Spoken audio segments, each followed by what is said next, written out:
Selamat datang di dunia penghambat nutrisi yang menarik. Pernahkah Anda bertanya-tanya mengapa meski dengan pola makan seimbang, beberapa vitamin dan mineral penting tampaknya tidak memberikan manfaat penuh bagi tubuh Anda? Hal ini mungkin disebabkan oleh senyawa alami dalam makanan Anda yang menghambat penyerapan nutrisi yang disebut penghambat nutrisi atau anti-nutrisi. Dari fitat tersembunyi dalam sereal pagi Anda hingga oksalat dalam salad bayam favorit Anda, penghambat ini memainkan peran tersembunyi namun penting dalam nutrisi Anda. Mari kita lihat 10 penghambat nutrisi teratas. Di nomor 1, fitat, asam fitat.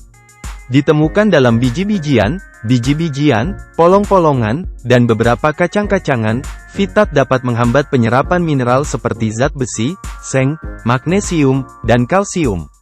Meskipun mengurangi penyerapan mineral, mereka juga dikenal karena sifat antioksidannya.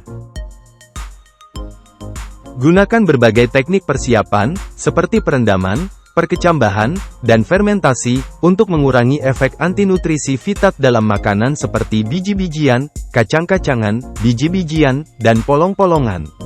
Merendam makanan ini dalam air semalaman dapat melepaskan fitat, sementara pertumbuhannya mengaktifkan enzim yang memecahnya. Fermentasi juga mengurangi kandungan fitat menggunakan bakteri dan ragi. Memasak, terutama merebus, dapat membantu lebih lanjut dengan menambahkan fitat ke dalam air, yang kemudian dibuang. Menggabungkan makanan ini dengan makanan kaya vitamin C membantu melawan efek penghambatan fitat pada penyerapan zat besi. Di nomor 2, oksalat. Oksalat terdapat dalam makanan seperti bayam, rhubarb, dan beet. Oksalat berikatan dengan kalsium dan dapat mencegah penyerapannya, sehingga berpotensi menyebabkan batu ginjal pada individu yang rentan. Penting untuk menggabungkan makanan tinggi oksalat dengan makanan kaya kalsium untuk mencegah penyerapan oksalat. Tetap terhidrasi membantu mengeluarkan oksalat dari tubuh. Memoderasi asupan makanan tinggi oksalat, merebusnya untuk mengurangi kandungan oksalatnya, dan memilih alternatif rendah oksalat bila diperlukan juga dapat bermanfaat. Di nomor 3, tanin. Ini ditemukan dalam teh, kopi, dan beberapa kacang-kacangan. Tanin dapat menghambat pencernaan berbagai nutrisi dan juga mengganggu penyerapan zat besi. Konsumsilah makanan kaya tanin seperti teh, kopi, dan kacang-kacangan tertentu secara terpisah dari makanan kaya zat besi. Selain itu, meningkatkan asupan vitamin C dapat melawan efek tanin dengan meningkatkan penyerapan zat besi. Di nomor 4, saponin. Ditemukan di quinoa dan beberapa kacang-kacangan, saponin dapat mengganggu penyerapan nutrisi normal dengan mengikat asam empedu dan mengurangi penyerapan lemak dan vitamin yang larut dalam lemak. Membilas quinoa secara menyeluruh sebelum dimasak dapat menghilangkan sebagian besar rasa pahit saponin dan sifat anti-nutrisinya. Demikian pula, merendam dan membilas kacang-kacangan dan polong-polongan sebelum dimasak tidak hanya mengurangi kandungan saponin tetapi juga meningkatkan daya cerna dan ketersediaan nutrisinya. Di nomor 5, lektin. Terletak di kacang-kacangan dan biji-bijian mentah atau setengah matang, lektin dapat mengganggu penyerapan mineral dan menyebabkan masalah pencernaan bila dikonsumsi dalam jumlah banyak. Memasak adalah metode yang efektif untuk menetralkan lektin, dengan metode seperti merebus pada suhu tinggi yang sangat efektif. Misalnya, kacang-kacangan harus direndam semalaman lalu direbus hingga matang untuk memastikan lektin dinonaktifkan. Di nomor 6, kalsium. Meskipun merupakan nutrisi penting, kalsium dapat menghambat penyerapan zat besi jika keduanya dikonsumsi bersamaan. Mengonsumsi makanan tinggi kalsium secara terpisah dari makanan kaya zat besi dapat membantu mencegah kalsium menghambat penyerapan zat besi. Misalnya, hindari minum susu atau mengonsumsi produk kaya susu di samping mengonsumsi daging merah, bayam, atau makanan yang diperkaya zat besi. Di nomor 7, goitrogen.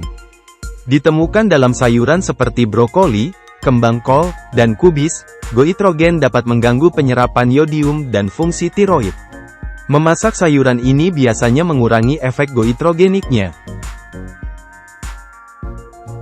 Di nomor 8, glukosinolat. Glukosinolat terdapat pada sayuran cruciferous. Senyawa ini dapat menghambat penyerapan yodium oleh kelenjar tiroid sehingga mempengaruhi produksi hormon tiroid. Untuk meminimalkan efek antinutrisi glukosinolat yang ditemukan dalam sayuran seperti brokoli, kubis Brussels, dan kangkung, memasak adalah strategi yang efektif. Di nomor 9, alkohol. Konsumsi alkohol berlebihan dapat mengganggu penyerapan berbagai nutrisi seperti vitamin B, vitamin C, dan mineral seperti seng. Hal ini juga dapat merusak lapisan saluran pencernaan, sehingga selanjutnya mengganggu penyerapan nutrisi. Dan terakhir, di nomor 10, kafein. Ditemukan dalam kopi, teh, dan beberapa minuman bersoda. Kafein dapat menurunkan penyerapan kalsium dan berpotensi menyebabkan masalah kepadatan tulang jika dikonsumsi dalam jumlah tinggi tanpa asupan kalsium yang cukup. Memastikan Anda mengonsumsi cukup makanan atau suplemen kaya kalsium sepanjang hari dapat mengimbangi potensi efek penurunan kepadatan tulang dari kafein. Selain itu, mengatur waktu konsumsi kafein jauh dari makanan utama dapat mencegahnya mengganggu penyerapan mineral penting seperti zat besi secara signifikan. Memahami efek penghambat nutrisi ini penting, terutama dalam perencanaan pola makan. Menyeimbangkan penghambat nutrisi tidak berarti menghilangkan makanan bermanfaat dari diet Anda. Sebaliknya, hal ini melibatkan pilihan berdasarkan informasi dan metode persiapan yang mengurangi dampaknya, seperti merendam kacang atau memasak sayuran. Dengan menerapkan pengetahuan ini, Anda dapat meningkatkan kualitas nutrisi makanan Anda dan memastikan tubuh Anda menerima nutrisi penting yang dibutuhkan untuk berkembang. Untuk artikel dan pembaruan terkait, lihat deskripsi di bawah ini. Kami harap video ini bermanfaat bagi Anda. Silakan like dan subscribe agar tetap terhubung. Terima kasih.